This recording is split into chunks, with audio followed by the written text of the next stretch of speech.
கர்த்தருடைய பரிசுத்த நாமத்துக்கு மகிமை உண்டாவதாக. இந்த ஏப்ரல் மாதத்தினுடைய 4வது வாரத்தில் கர்த்தருடைய செய்தியை யூடியூப் வழியாக உங்களுக்கு கொடுக்கும்படியாக தேவன் செய்த அனுக்கிரகத்துக்காக ஸ்தோத்திரிக்கிறேன். எனக்கு அருமையான தேவனுடைய பிள்ளைகளை, கர்த்தர் இந்த நாளின் வார்த்தையை ஆம் என்றும் ஆமேன் என்றும் நம்முடைய வாழ்க்கையில் செய்வாராக. கண்களை முடிச்சேப்போம். பிதாவே, இந்த நல்ல வேலைக்காய் நன்றி செலுத்துகிறோம்.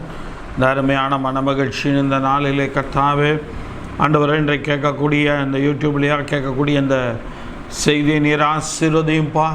கேட்குற நம்முடைய பிள்ளைகள் ஒவ்வொருவருக்கும் இது ஆசீர்வாதமாக இருக்க கர்த்தர் கிருபை செய்யும். ஆண்டவரை, கர்த்தருடைய வசனங்கள் என்றைக்கும் ஆசீர்வாதம். ஆண்டவரை, இன்றைக்கு கேட்கக்கூடிய கர்த்தருடைய வார்த்தையும் எங்களுக்கு ஆசீர்வாதமாக இருக்க போகிற காய் ஸ்தோத்திரம். ஆண்டவரே, கர்த்தர் பெரிய காரியங்களை செய்வீராக. உம்முடைய நாமத்தை நீர் மகிமைப்படுத்துவீராக. தொடர்ந்து நீர் காத்துக்கொள்ளும், வழி நடத்தும், ஆசீர்வதியும். உம்முடைய நாமத்தை நீர் மகிமைப்படுத்தும். இயேசுவின் நாமத்தில் ஜெபிக்கிறோம் ஜீவனுள்ள பிதாவே, ஆமென். கர்த்தருடைய பரிசுத்த நாமத்துக்கு மகிமை உண்டாவதாக. சங்கீதத்தின் புஸ்தகம் 40ஆம் அதிகாரம் 3ஆம் வசனம். சங்கீதம் 40:3. நமது தேவனை துதிக்கும் புது பாட்டை அவர் என் வாயிலே கொடுத்தார். நமது தேவனை துதிக்கும் புது பாட்டை, பாடின பழைய பாடல்களை அல்ல, ஒரு புது பாட்டை, ஒரு புது அனுபவத்தை கர்த்தர் கொடுத்தபடியினாலே அந்த அனுபவத்தின் மூலம் நாம் ஒரு புது பாட்டை நம்முடைய வாயினாலே நாம் பாடுகிறோம். கர்த்தர் அதற்குரிய வார்த்தைகளை கொடுக்கிறார். அந்த இடத்துல எந்த அனுபவத்திற்குள்ளாக தேவன் நம்மை நடத்துகிறாரோ, எந்த அனுபவத்திலே நாம் வாழ்ந்து எந்த அனுபவத்தை கடந்து வந்திருக்கிறோமோ அந்த அனுபவ சூழ்நிலையை வைத்து புது பாட்டை அவர் நம்முடைய வாயிலே கொடுக்கிறார். என கருமையான தேவனுடைய பிள்ளைகளே, உங்களுடைய வாழ்க்கையிலும் கூட தேவன் புது பாட்டை கொடுக்க வல்லவராயிருக்கிறார். ஆனால் நாம் என்ன செய்கிறோம் என்று சொன்னால், நம்முடைய வாழ்க்கையிலே நாம் அனுபவத்திற்குள் போகாமல் இருக்கிறோம். அனுபவம் என்கிற அந்த சூழ்நிலைக்குள் நாம் போகாமல் இருக்கிறோம். அந்த அனுபவத்திற்குள் போவோமானால், அந்த சூழ்நிலையை நாம் கடந்து வருவோமானால், கர்த்தர் நிச்சயமாக ஒரு புது பாட்டை தருகிறார். யாத்ராகமத்தின் புஸ்தகம் 15ஆம் அதிகாரம் 1ஆம் வசனம். யாத்ராகமம் 15:1. அப்பொழுது மோசேயும் இஸ்ரவேல் புத்திரரும் கர்த்தரை புகழ்ந்து பாடின பாட்டு. அப்ப யாத்ராகமத்தின் புஸ்தகத்தில் 15ஆம் அதிகாரம் வரைக்கும் இஸ்ரவேல் ஜனங்கள் ஒரு சில அனுபவங்களை கடந்து வந்தார்கள். கடந்து வர தேவன் கிருபை செய்தார். சூழ்நிலைகளை கடந்து வந்தார்கள். அந்த சூழ்நிலைகளின் ஊடே தேவன் அவர்களை நடத்தி வந்தார்.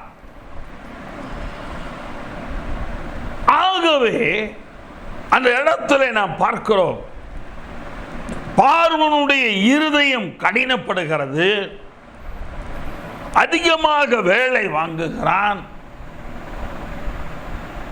பார்வோனுடைய இருதயம் கடினப்படும் பொழுது தேவன் வாதைகளை கொடுத்து பிற்பாடு தன்னுடைய ஜனங்களை கொண்டு வருகிறார்.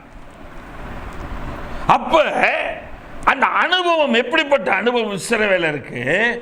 தேவன் நமக்காக பார்வோனிடத்தில் வழக்காடுகிறார். தேவன் நமக்காக நாம் பட்ட பாடுகளை எல்லாம் நினைத்து அவர் நமக்காக எகிப்தியரை வாதைகளினால் தண்டித்து நம்மை வெளியே கொண்டு போகிறார். நமக்கென்று ஒரு ஆசீர்வாதமான ஒரு இடத்திற்கு தேவன் நம்மை கொண்டு போகிறார். இந்த 400 வருடம் அடிமையாய் தலைமுறையாய் இருந்த நம்முடைய வாழ்க்கை இப்பொழுது விடுதலையாய் போகிறோம். கடந்து போகிறார்கள். பின்னாடியே அங்கே சூழ்ந்து வருகிறார்கள். பின்னாடியே சூழ்ந்து வருகிறார்கள். அந்த இடத்துல பார்க்கிறோம். எனக்கு அருமையான தேவனுடைய பிள்ளையே, தேவன் எல்லாவற்றிலும் நடத்துகிற தேவனாய் இருக்கிறார். செங்கடலை கடந்து வரும்படி செய்கிறார். வேதாகமத்தில் முதல் ஒரு கடல் பிரிந்திருக்கிறது, பிரிந்து வழிவிட்டது என்று சொன்னால் அது இந்த இஸ்ரவேல் ஜனங்களுக்காக மாத்திரம்தான். ஆகவே அந்த அனுபவம், அந்த சூழ்நிலை, ஐயோ பின்னாடி பார்வோன் துரத்தி கொண்டு வருகிறானே என்று பயந்த பயம் போய் இந்த செங்கடலை 2 புறமும் மதில் சுவர் போல வைத்து நடுவிலே நம்மை வெட்டாந்தரையிலே நடக்க பண்ணினாரே, எப்படிப்பட்ட அனுபவம், எப்படிப்பட்ட சூழ்நிலை. இவர்கள் முழுவதும் கடந்து போன பிற்பாடு இவர்களைப் போல பார்வோனும் அவனுடைய சேனையும் பின்னாடி தொடர்ந்து வருகிறது. செங்கடலினுடைய இவர்கள் கடந்து போகிற வரைக்கும் மூடப்படாத செங்கடல் மூடப்படுகிறது. பார்வோனும் அவனுடைய சேனையும் செங்கடலிலே மூழ்கி போயிற்று. இஸ்ரவேலின் ஜனங்களின் அனுபவம், கடல்களை தேவன் பிரித்து அதன் நடுவிலே வெட்டாந்தரையிலே நடந்து வர பண்ணினார். அவர்களுடைய சூழ்நிலை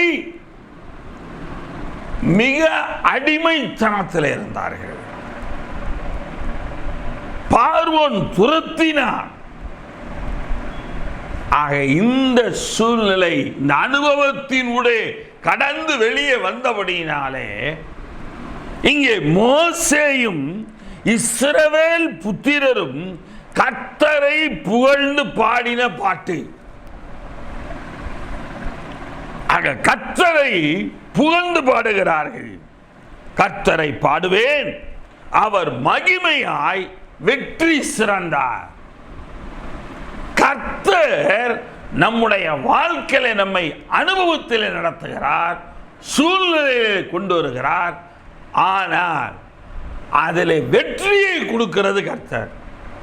நான் எப்படிப்பட்ட சூழ்நிலையை கடந்து வந்தேன் தெரியுமா? நான் என்னென்னலாம் பாடுபட்டேன் தெரியுமா? எல்லாத்துலேருந்து இப்போ விடுபட்டு இப்படி இருக்கிறேன். நான் அதுக்கு அவ்வளோ கஷ்டப்பட்டிருக்கிறேன். இந்த வார்த்தை அல்ல, இது சாட்சி அல்ல. இங்கே இவர்கள் பாடுகிறார்கள், கர்த்தர் மகிமையாய் வெற்றி சிறந்தார். நீங்கள் உங்கள் வாழ்க்கையிலே கடந்து வந்த பிரச்சனைகள் என்னமோ கடினமானது, சூழ்நிலைகள் என்னமோ கடினமானது, ஆனால் நீங்கள் கடந்து வந்து விட்டீர்கள். தேவன் அந்த இடத்துல மகிமையாய் உங்கள் மூலமாக வெற்றி சிறந்தார். அப்ப உங்களுடைய வாழ்க்கையில வெற்றி கிடைக்கவில்லை, வெற்றி தாமதிக்கிறது என்று சொன்னால் தேவன் அங்கே உங்களை நடத்துவதற்கு, உங்கள் வாழ்க்கையில் உள்ள சூழ்நிலையிலே உங்களை நடத்துவதற்கு, அந்த அனுபவத்திலே நடத்துவதற்கு நீங்கள் இடம் கொடுக்கவில்லை என்று பொருள், முறுமுறுக்கிறீர்கள் என்று பொருள். என கருமையான தேவனுடைய பிள்ளைகளே, தேவனை குறித்ததான மகிமையான வெற்றி சிறந்தார் என்ற பாடலை அங்கே பாடினார். உங்களுடைய வாழ்க்கையிலும் கர்த்தர் மகிமையாய் வெற்றி சிறப்பார். உங்களை அப்படி நடத்துவார். உங்களை கண்டிப்பாக உங்கள் மூலமாக தேவன் சாத்தானை, சூழ்நிலைகளை, பிரச்சனைகளை தேவன் மகிமையாய் வெற்றி சிறப்பார். மகிமையாய் அவருடைய மகிமை மகா பெரியது, மகத்தானது. அடுத்து பார்க்கிறோம், கர்த்தரை பாடுவேன், அவர் மகிமையாய் வெற்றி சிறந்தார், குதிரையையும் குதிரை வீரனையும் கடலிலே தள்ளினார். ஆக தன்னை பின்தொடர்ந்து வந்த அந்த குதிரை வீரன் அந்த குதிரையையும், ஏங்க குதிரையை என்ன பண்ணுச்சு? அந்த குதிரை இருக்குமானால் அதை வைத்து இவர்கள் பிழைத்துக் கொள்வார்கள், தப்பிக்க வாய்ப்பு இருக்கிறது. ஆகவேதான் தேவன் எந்த விதமான உலக பிரகாரமாக சொல்லுவாங்க, ஒரு எவிடன்ஸும் இல்லாம காரியங்களை செய்து முடித்தல், சாட்சி இல்லாதபடிக்கு. அப்ப தேவன் அந்த இடத்துல குதிரைகளையும் குதிரை வீரனையும் கடலிலே தள்ளினார். அப்ப குதிரையை தள்ளும் பொழுது குதிரை வீரனும் அந்த கடலுக்குள் தள்ளப்படுகிறார். தேவன் மகிமையாய் வெற்றி சிறந்தார்.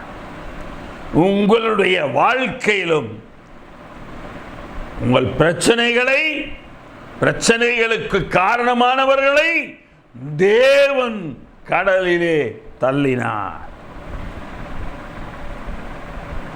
ஆகவேதான் மகிமையான ஒரு பாடல் வெற்றி சிறந்தார் என்கிற பாடல். எனக்கு அருமையான தேவனுடைய பிள்ளைகளை, இந்த பாடலை பாடும் பொழுது 1 கொரிந்தியரின் புஸ்தகம் 14ஆம் அதிகாரம் 15ஆம் வசனம், 1 கொரிந்தியர் 14ஆம் அதிகாரம் 15ஆம் வசனம், இப்படி இருக்க செய்ய வேண்டுவது என்ன?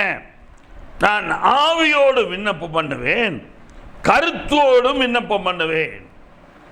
நான் ஆவியோடும் பாடுவேன், கருத்தோடும் பாடுவேன். அப்ப கர்த்தரை பாடும் புதுப்பாட்டை கர்த்தர் நமக்கு தரும் பொழுது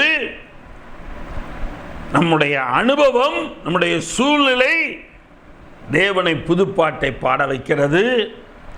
அந்த பாடல் எப்படி பாட வேண்டும்? ஆவியோடு, பரிசுத்த ஆவியோடும் கருத்தோடும் பாட வேண்டும். கைகால்களையாம் முறித்து கொண்டு பாடுகிறதல்ல, ஆவியோடு பாடுவேன் என்று சொல்வது. ஒரு கர்த்தருடைய சமூகத்திலே நான் உட்கார்ந்திருக்கிறேன் என்கிற பயபக்தியோடு பாட வேண்டும். பயபக்தியோடு பாடுதல், பக்தியோடு மாத்திரமல்ல, பயபக்தியோடு பாடுதல். அடுத்து கருத்தோடும் பாடுவேன். ஆக கர்த்தர் புதுப்பாட்டை தருகிறார்.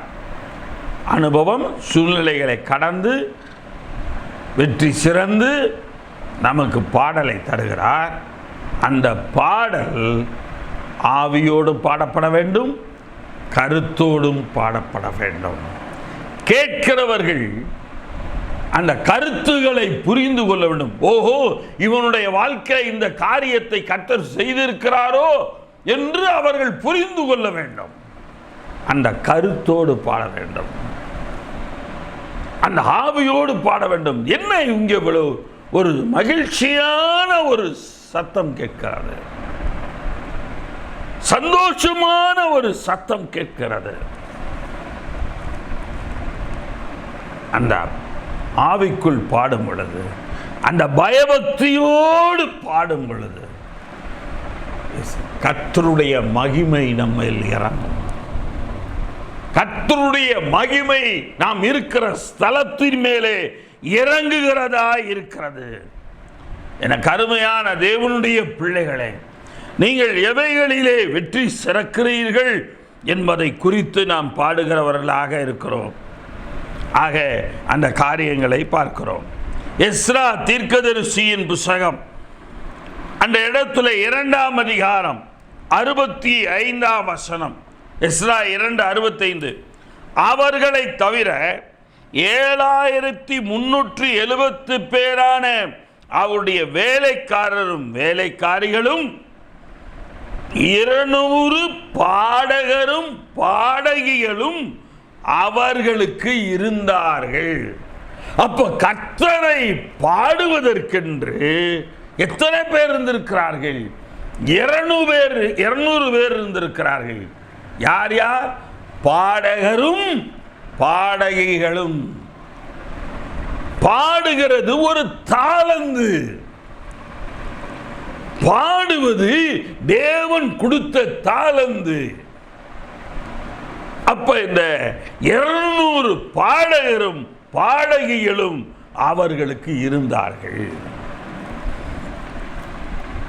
ஏன்? கர்த்தர் புது பாட்டை தந்திருக்கிறார். கர்த்தர் வெற்றி சிறந்தார் என் மூலமாக என் வாழ்க்கையில். கர்த்தர் என்னுடைய பிரச்சனைகள் யாவையும் கடலிலே தள்ளிவிட்டார். நான் ஆவியோடு பாடுவேன், நான் கருத்தோடும் பாடுவேன். பாடகரும் பாடகிகளும் அங்கே இருக்க வேண்டும். ஆக இந்த செய்தியை கேட்கிற எனக்கு அருமையான தேவனுடைய பிள்ளையே, சகோதரனே, சகோதரியே, நீங்களும் பாடுகிறவர்களாக பாடகிகளாக நீங்கள் மாற வேண்டும். கர்த்தர் உங்களுடைய வாழ்க்கையிலே மகிமையாய் வெற்றி சிறக்கிறவராய் இருக்கிறார். தேவன் பெரிய காரியங்களை நம்முடைய வாழ்க்கையில செய்கிறார். 3 காரியங்களை குறித்து நாம் பார்க்க போகிறோம். ஆக தேவன் ஒரு காரியத்தை செய்வதற்கு 3 காரியங்கள் ஒரு அடிப்படை தேவையாய் இருக்கிறது. முதலாவது காரியம், கர்த்தர் ஜெபத்தை கேட்பவர். கர்த்தர் ஜெபத்தை கேட்டார் என்று கூட சொல்லலாம். கர்த்தர் ஜெபத்தை கேட்டார். வாசிக்கலாம். சங்கீதம் 65:22 வசனம். சங்கீதம் 65:2. ஜெபத்தை கேட்கிறவரே, மாம்சமான யாவரும் உம்மிடத்தில் வருவார்கள். யார் தேவன் இப்படிப்பட்டவர்? மகிமையாய் வெற்றி சிறந்த தேவன் இப்படிப்பட்டவர். கர்த்தரை பாடும் புதுப்பாட்டை தந்தவர் எப்படிப்பட்டவர்? ஜெபத்தை கேட்கிறவர். அப்ப நாம் ஜெபிக்கும் போது நம்முடைய ஜெபத்தை கேட்டு நம் மூலமாக வெற்றி சிறந்து நம்முடைய எல்லா பிரச்சனைகளையும் கடலிலே தள்ளி நம்மை ஆவியோடும் கருத்தோடும் பாட வைத்து நம் ஜெபத்தை கேட்கிறார். அப்படிப்பட்ட சூழலுக்குள் நாம் போகும்படிக்கு நம்முடைய ஜெபத்தை கேட்கிறார். மாம்சமான யாவரும் உம்மிடத்தில் வருவார்கள். ஏன்? அவர் ஜெபத்தை கேட்பவர். மாம்சமான யாவரும் அவரிடத்தில் வருவார்கள். சங்கீதத்தின் புத்தகம் 40ஆம் அதிகாரம் 1ஆம் வசனம். சங்கீதம் 40:1. கர்த்தருக்காக பொறுமையுடன் காத்திருந்தேன். அவர் என்னிடமாய் சாய்ந்து என் கூப்பிடுதலை கேட்டார். நான் கர்த்தருக்காக பொறுமையோடு காத்திருந்தேன். எப்ப என் ஜெபத்தை கேட்பார்? எப்ப என் சத்தத்தை கர்த்தர் கேட்பார்? ஆகார் தேவனை பற்றி அறியாதவள். சாராள் அவளை துரத்தி விடும் பொழுது கடந்து போகிறாள். எங்கு போவதென்று தெரியாமல் புறப்பட்டு போகிறாள். சாராயின் அடிமை பெண்ணாகி ஆகாரே, நீ எங்கே போகிறாய் என்று சத்தத்தை கர்த்தர் கேட்கிறார். அவ ஆண்டவர்கிட்ட கூப்பிட்டாளா? அவ ஆண்டவரை நோக்கி பேசினாளா? இல்ல. ஆனால் தேவன் அந்த இடத்துல ஆகாரை பார்க்கிறார். அவள் அனுபவம், அவள் சூழ்நிலையை பார்க்கிறார். தேவன் அந்த இடத்துல அவள் இடத்துல பேசுகிறாள். ஆகாரே, நீ போ, மறுபடியும் உன் நாச்சியார் அண்டையில் போயிரு. உன் பிள்ளையை, உன்னுடைய வயிற்றில் வளருகிற பிள்ளையை ஒரு பெரிய சந்ததியாக மாற்றுவேன். நான் பெரிய சந்ததியாக மாற்றுவேன். நான் ஆசீர்வதிப்பேன். கர்த்தர் சொல்லுகிற வார்த்தை. திரும்பி போனார்.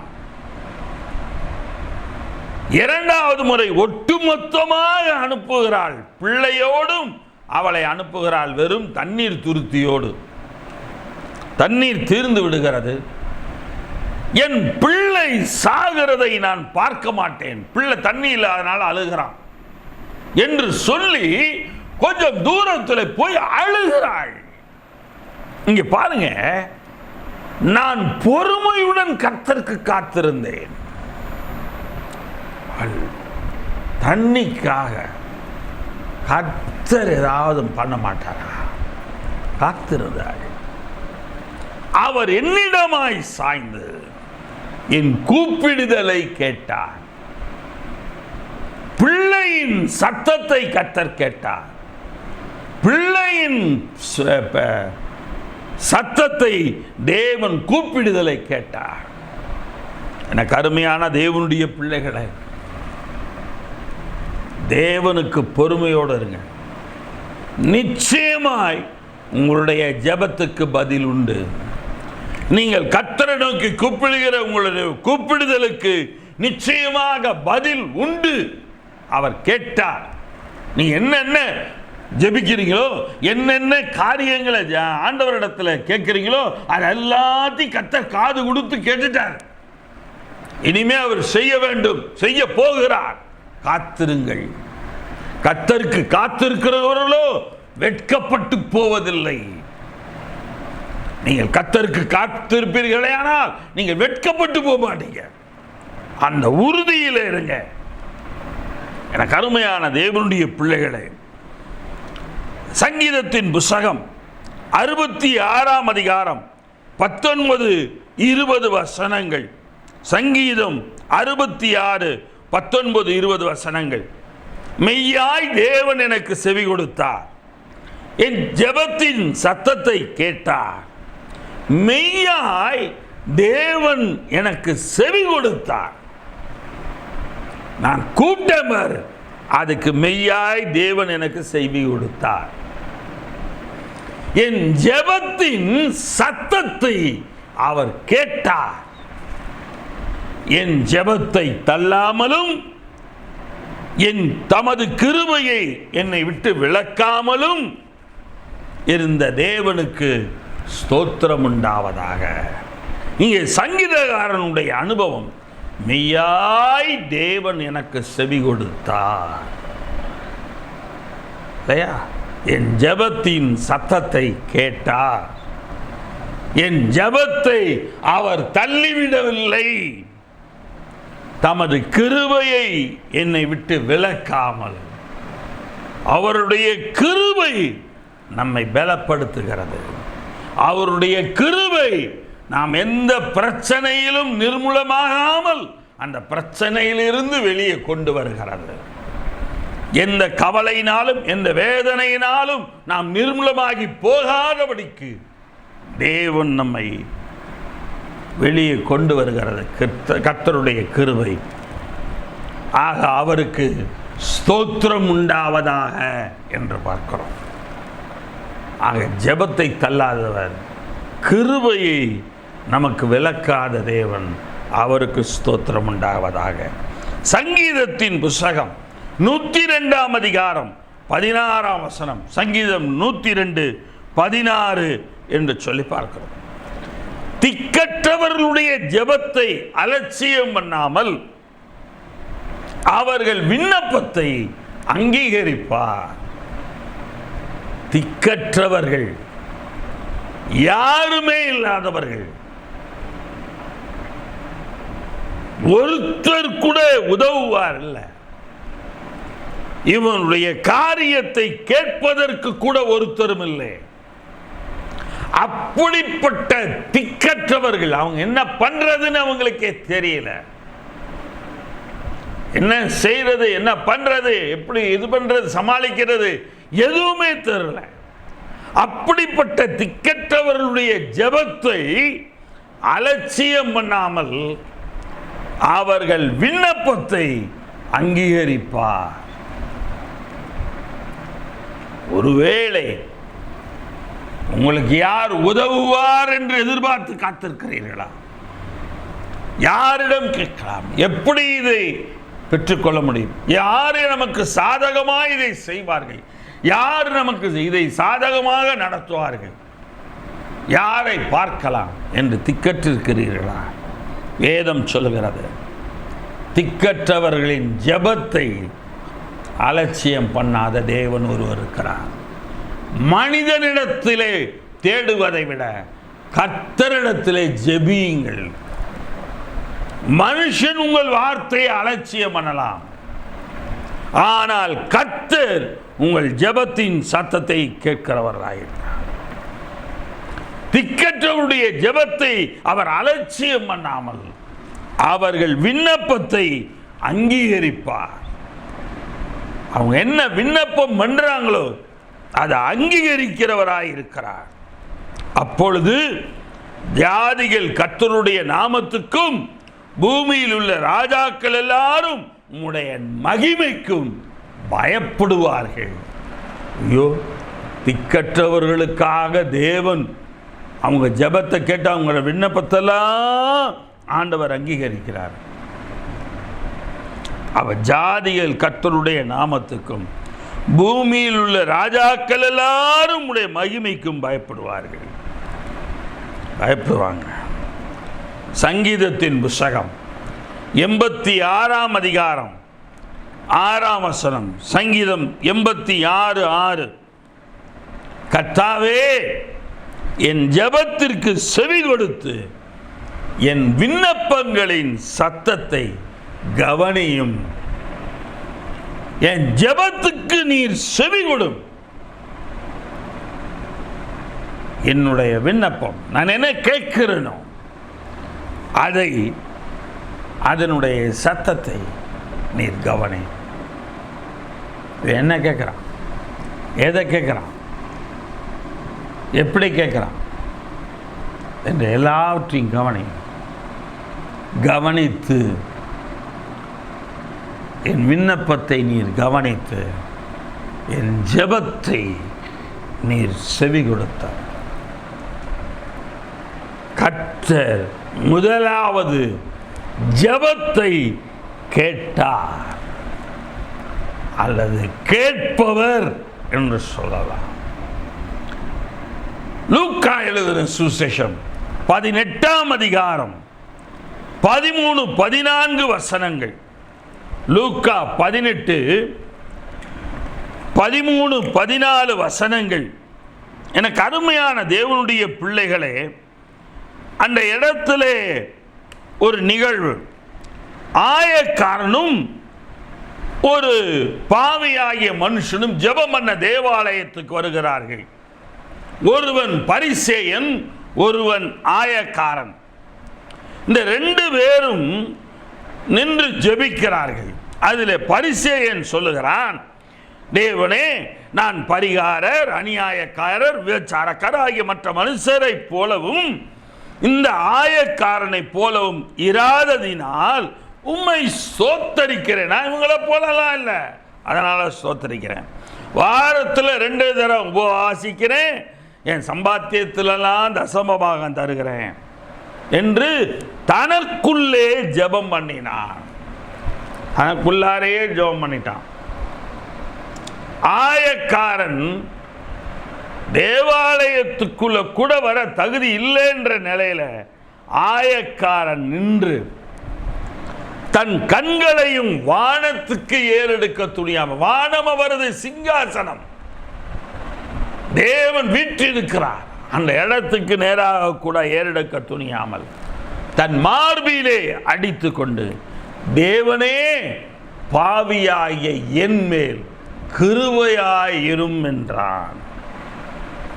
பாவியாகிய என் மேல் கிருபையாயிரும் என்றான். தன் நிலையை உணராத அநேகர் உண்டு. தான் எப்படி இருந்தோம், கடந்த காலங்களிலே எப்படியெல்லாம் நம்முடைய வாழ்க்கை இருந்தது, ஆனால் இன்றைக்கு தேவன் நம்மை இப்படி ஒரு வாழ்க்கையில வைத்திருக்கிறார். இது தேவ கிருபை அல்லவா? இது தேவ தயவு அல்லவா? அது அல்லாதபடிக்கு நான் அப்படி செய்யறேன் இப்படி செய்யறேன் பரிசேயனை போல கிடையாதுங்க.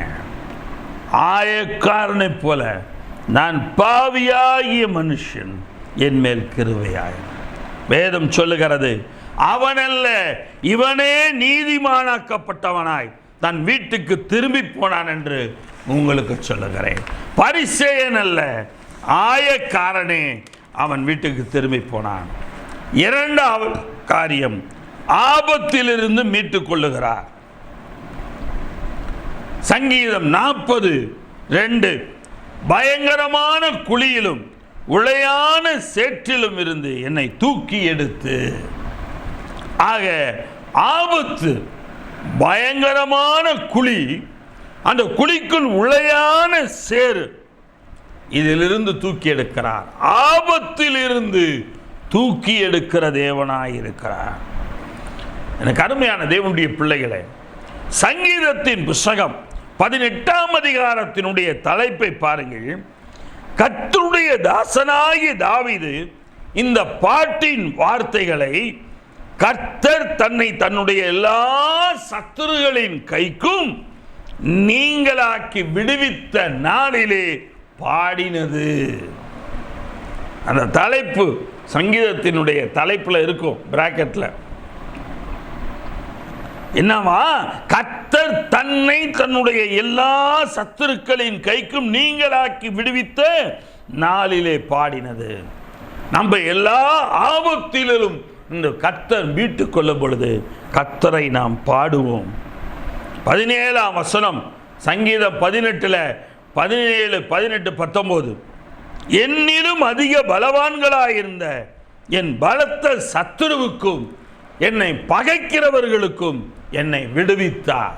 முதலாவது காரியம், என்னிலும் அதிக பலவான்களாயிருந்த என் பலத்த சத்துருவுக்கும் என்னை பகைக்கிறவர்களுக்கும் என்னை விடுவித்தார்.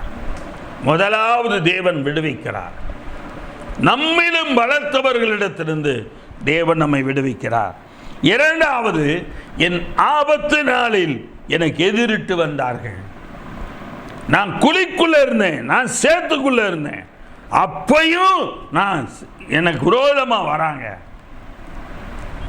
நானே தப்பிக்க முடியுமா, அமிழ்ந்து அப்படியே போயிடுவேனா, செத்து போயிடுவேனா நினைச்சிட்டு இருந்தேன். எனக்கு நேரு விரோதமா வராங்க. ஆனா கர்த்தரோ எனக்கு ஆதரவாயிருந்தார். முதலாவது விடுவித்தார், இரண்டாவது ஆபத்து நாளிலே ஆதரவாயிருக்கிறார். மூன்றாவது, அவர் விசாலமான இடத்திலே என்னை கொண்டு வந்து என் மேல் பிரியமாயிருந்தபடியா தப்புவித்தார். ஆக தேவன் என்ன செய்கிறாரா? முதலாவது பகைஞருக்கு விடுவிக்கிறார், இரண்டாவது கர்த்தர் நமக்கு ஆதரவாயிருக்கிறார், மூன்றாவது விசாலமான இடத்துல நம்மை கொண்டு வந்து தப்புவித்தார். ஆபத்திலிருந்து தேவன் நம்மை விடுவித்தார், நமக்கு ஆதரவாயிருக்கிறார், நம்மை தப்புவிக்கிறார். எனக்கு அருமையான தேவனுடைய பிள்ளைகளே, நம் ஆண்டவருடைய சமூகத்திலே நாம் காத்திருக்கிறோம். ஆண்டவரே, நீர் என்னை ஆபத்திலிருந்து மீட்டுக்கொள்ளும் இல்லையா? 48ஆம் வசனம், அதே சங்கீதம் 48. அவரே என் சத்துருக்களுக்கு என்னை நீ விலக்கி விடுவிக்கிறவர். எனக்கு விரோதமாய் எழும்புகிறவர்கள் மேல் என்னை நீர் உயர்த்தி கொடுமையாய் மனுஷனுக்கு என்னை தப்புவிக்கிறீர் என்று சொல்லி பார்க்கிறோம். கொடுமையான மனுஷனுக்கு என்னை தப்புவிக்கிறீர். எனக்கு விரோதமாய் எழும்புகிறவர்கள் மேல் என்னை நீர் உயர்த்தி. எனக்கு விரோதமாக எழும்புறாங்க, அவங்களுக்கு மேலே நீர் உயர்த்தி கொடுமையான மனுஷனுக்கு என்னை தப்புவிக்கிறேன். தேவன் ஆபத்திலிருந்து மீட்டு விடுகிறார். எனக்கு அருமையான தேவனுடைய பிள்ளைகளே, சங்கீதத்தின் புஸ்தகம் 71ஆம் அதிகாரம், சங்கீதம் 71 இங்கே பார்க்கிறோம். 71:20 அநேக இக்கட்டுகளையும் ஆபத்துக்களையும் காணும்படி செய்த என்னை இந்நீர் திரும்பவும் உயிர்ப்பித்து. அநேக இக்கட்டு ஆபத்துக்களை காணும்படி செய்த என்னை நீர் திரும்பவும் உயிர்ப்பித்து. நீர் திரும்பவும் உயிர்ப்பிக்கிறீர். திரும்பவும் என்னை பூமியின் பாதாளங்களில் இருந்து ஏற பண்ணுவீர். திரும்பவும் பாதாளத்தில் இருந்து ஏற பண்ணுவீர். எனக்கு அருமையான தேவனுடைய பிள்ளைகளே, தேவன் நம்மை மறுபடியும் ஏற பண்ணுகிறார். எதிலிருந்து? ஆபத்து என்கிற பாதாளத்திலிருந்து நம்மை மறுபடியும் ஏற பண்ணுகிறார். இக்கட்டுகளையும் ஆபத்துக்களையும் சந்தித்திருக்கிறீர்கள். பண சூழ்நிலையாகிய இக்கட்டு, உடல் சுகம் என்கிற பலவீனம் என்கிற இக்கட்டு, பிரச்சனைகள் என்கிற இக்கட்டு, இப்படி எல்லாவற்றையும் எல்லா ஆபத்துகளையும் காணும்படி செய்த கர்த்தர் அந்த பாதாளத்தில் இருந்து மறுபடியும் திரும்ப தேவன் மேலே கொண்டு வருகிறார். சங்கீதம் 50:15 பார்க்கிறோம். சங்கீதம் 50:15 ஆபத்து காலத்தில் என்னை நோக்கி கூப்பிடு, நான் உன்னை விடுவிப்பேன், நீ என்னை மகிமைப்படுத்துவாய். சங்கீதம் 50:15 என்று சொல்லி பார்க்கிறோம். எனக்கு அருமையான தேவனுடைய பிள்ளைகளே, ஆபத்து காலத்தில் கர்த்தரை நோக்கி கூப்பிட வேண்டும். நான் உன்னை விடுவிப்பேன், நீ என்னை மகிமைப்படுத்துவாய். கர்த்தர் நம் மூலமாய் மகிமைப்படும்படி தேவன் நம்மை ஆபத்தில் இருந்து மீட்டுக் கொள்ளுகிறார் என்று சொல்லி பார்க்கிறோம். மூன்றாவது காரியமாக நாம் பார்ப்பது கடைசி சங்கீதம் 40:3 சங்கீதம் 40:3 நமது தேவனை துதிக்கும் புதுப்பாட்டை அவர் என் வாயிலே கொடுத்தார். நாம் இழந்து போனதை திரும்ப தருகிறார். நாம் இழந்தவைகளை தேவன் திரும்ப தருவார். எனக்கு அருமையான தேவனுடைய பிள்ளைகளை, ஏசாயா தீர்க்கதரிசியின் புத்தகம் 61ஆம் அதிகாரம் 4ஆம் வசனம். ஏசாயா 61:4 அவர்கள் நெடுங்காலம் பாழாய் கிடந்தவைகளை கட்டி பூர்வத்தில் நிர்மூலமானவைகளை எடுப்பித்து தலைமுறை தலைமுறையாய் இடிந்து கிடந்த பாழான பட்டணங்களை புதிதாய் கட்டுவார்கள். ஆக இழந்து போனது, இடிந்து போனது சொல்லாங்களே, ஏன் இடிஞ்சு போய் உட்கார்ந்துருக்கிற? ஏன் இப்படி இடிஞ்சு போய் உட்கார்ந்துருக்கிற?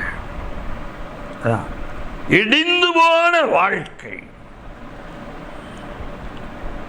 எதிர்பாராமல் நேரிட்ட இழப்பு, எதிர்பாராமல் நேரிட்ட தோல்வி, எதிர்பாராமல் நேரிடுகிற தாமதம், எதிர்பாராமல் நேரிடுகிற எல்லா காரியங்களையும் பாலான பட்டணங்களாக நம்முடைய வாழ்க்கை இருக்கலாம்.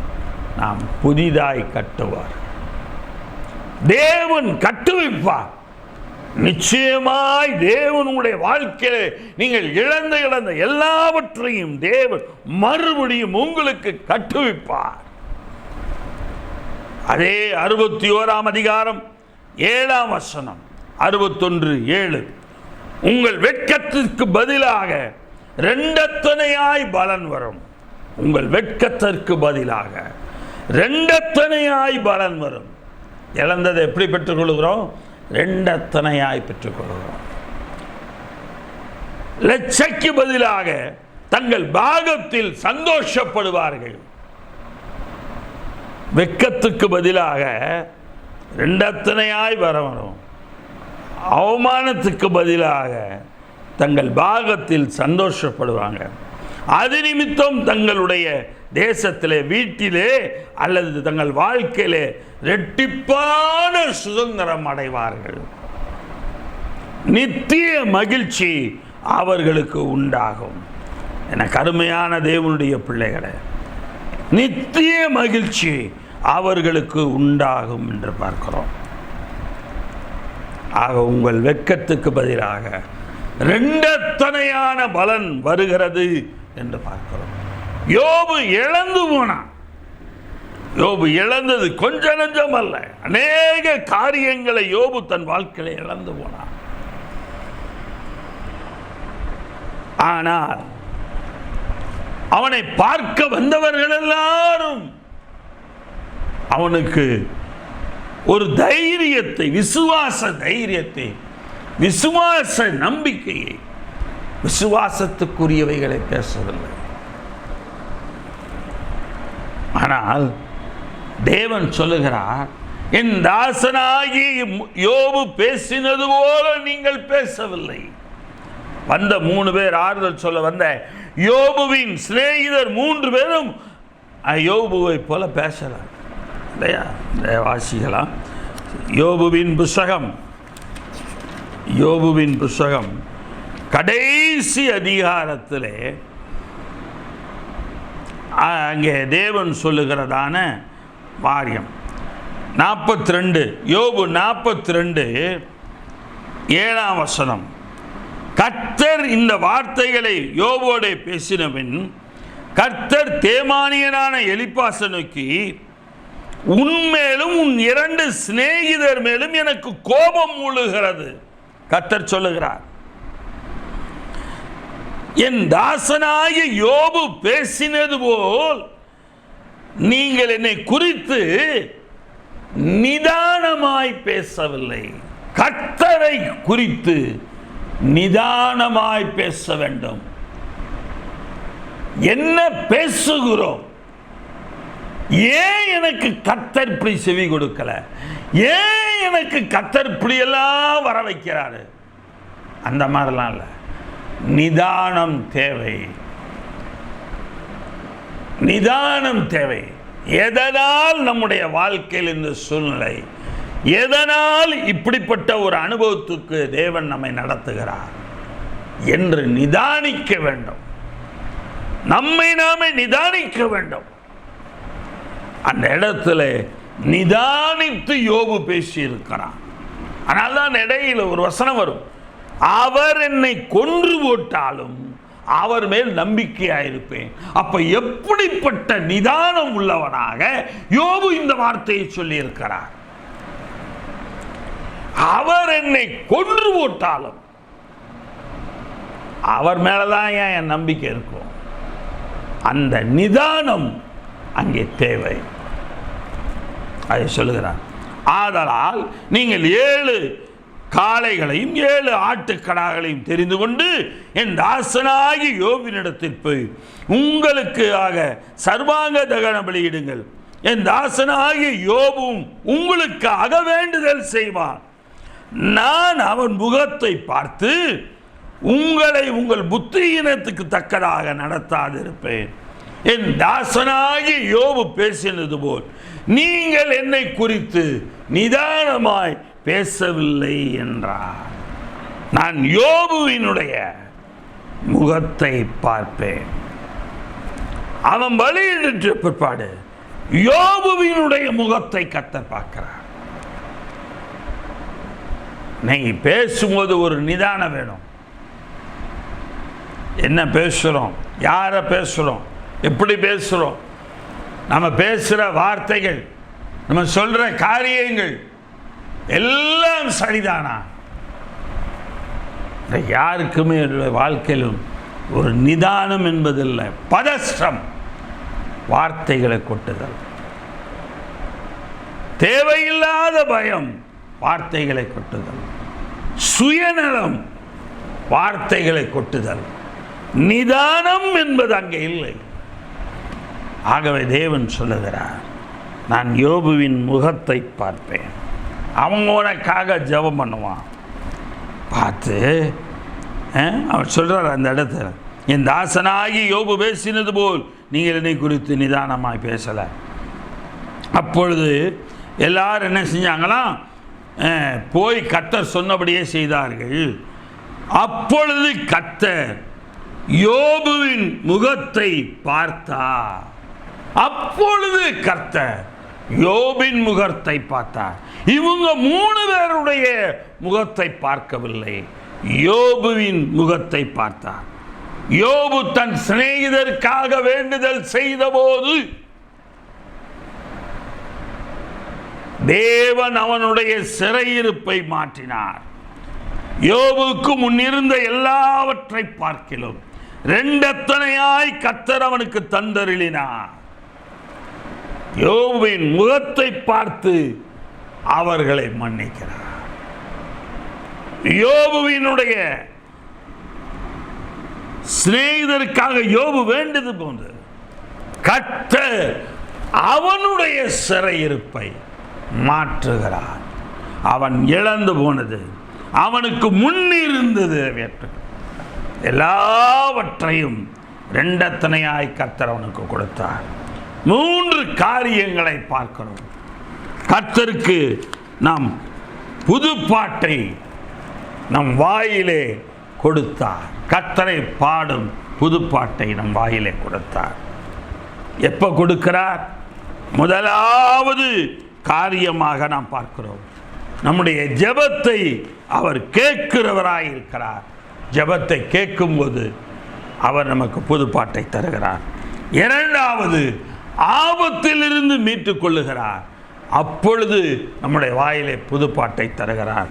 3வது, இழந்ததை திரும்ப நமக்கு தரும் பொழுது கர்த்தர் நமக்கு புதுப்பாட்டை தருகிறார். ஆக எனக்கு அருமையான தேவனுடைய பிள்ளைகளே, உங்களுடைய வாழ்க்கையில நீங்களும் நிச்சயமாய் சொல்லுகிறேன், உங்கள் வாயினால் புதுப்பாட்டை பாடுவீர்கள், ஆவியோடு பாடுவீர்கள், கருத்தோடு பாடுவீர்கள். கர்த்தருடைய நாமம் உங்கள் மூலமாய் மகிமைப்படும். கர்த்தருடைய நாமம் உங்கள் மூலமாய் உயர்த்தப்படும். கர்த்தருடைய கிருபை உங்களிலே பரிபூரணமாய் இறங்கும். கர்த்தர் உங்களை ஆசீர்வதிப்பாராக. பிதாவே, இந்த நல்ல வேளைக்காய் நன்றி செலுத்துகிறோம். இந்த அருமையான இந்த நாளிலும் எங்களுக்கு கொடுத்த இந்த வார்த்தைகளுக்காக ஸ்தோத்திரப்பா. கர்த்தரை பாடும் புதுப்பாட்டை எங்கள் வாயிலே தந்ததற்காய் ஸ்தோத்திரம். ஆண்டவரே, எங்கள் ஜெபத்தை கேட்கிறபடியினால் நாங்கள் உமக்கு புதுப்பாட்டை பாடுகிறோம். ஆண்டவரே ஸ்தோத்திரம் அப்பா. ஆபத்திலிருந்து நீர் எங்களை மீட்டு கொண்டபடினால் உமக்கு புதுப்பாட்டை பாடுகிறோம். நாங்கள் இழந்ததை 2 துணையாய் திரும்ப தருகிறபடியினால் உமக்கு புதுப்பாட்டை பாடுகிறோம்.